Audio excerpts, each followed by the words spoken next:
welcome dito sa second part ng ating video. Once na makapasok ko na doon sa security area doon, ito na yung pwede yung daanan para umanap ng parking.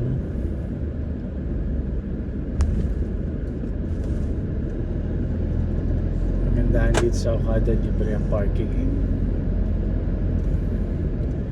Kaya madami din talaga tumatambay at saka nagagala dito.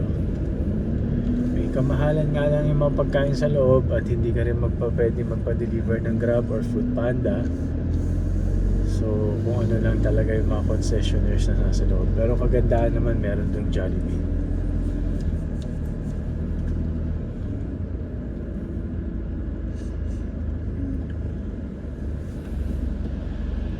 Sundan lang natin yung mga arrows papunta sa parking area nila.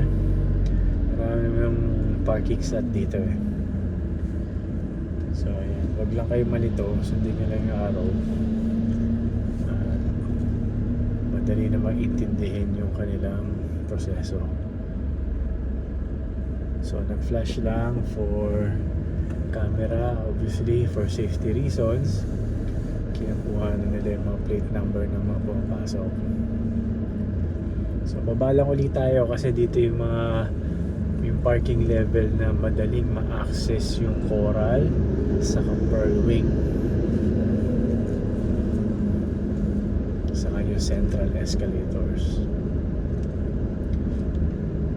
Dito lang importante sundin mo yung way kasi pag nagro-wrong entry ka dito talaga sinasaway ka ng mga guard eh.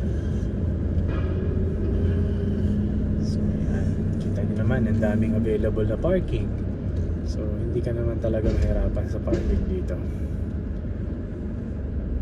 So doon lang tayo sa area na meron komportable. So ayan, welcome to Okada. So makita mo dito sa kaliwa, nandito yung Coral Wing escalator. Kita nyo naman sa camera. So yan, isa sa pasokan yan, diretso na yun sa Coral Wing. So madali lang talaga.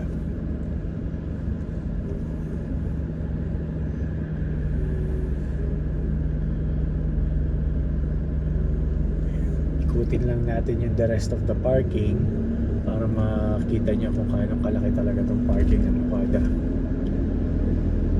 So sa ngayon Monday kasi kaya wala masyadong tao. Pero yan, napakaluwag niyan. Bihirang mapuno yan. And sa ngayon sinaraduhan lang nila yung area yun kasi meron silang ginagawa. Pero again, madali na magsundin yung mga instructions at mga arrows.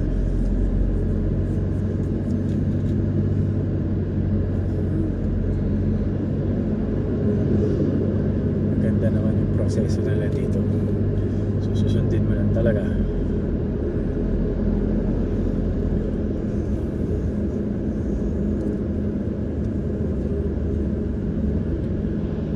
Right, tapos madadaanan na rin natin dito yung Pearl Wing. So dalawang wing kasi yan, Coral Wing saka Pearl Wing. Kadalasan ng mga deluxe room na hindi yung jetted jacuzzi, nandoon sila sa Coral Wing.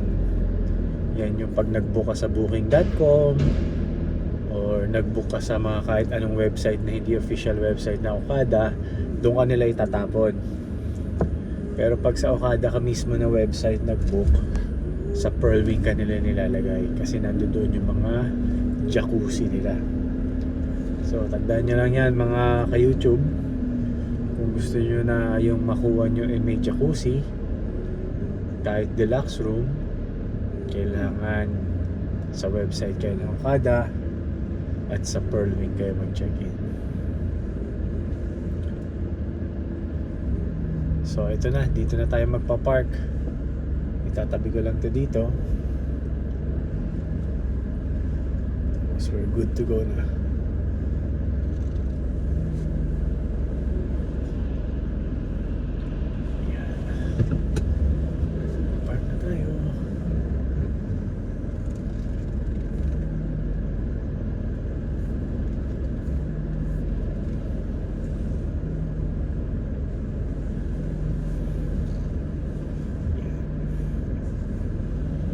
Salamat sa panonood mga ka-YouTube.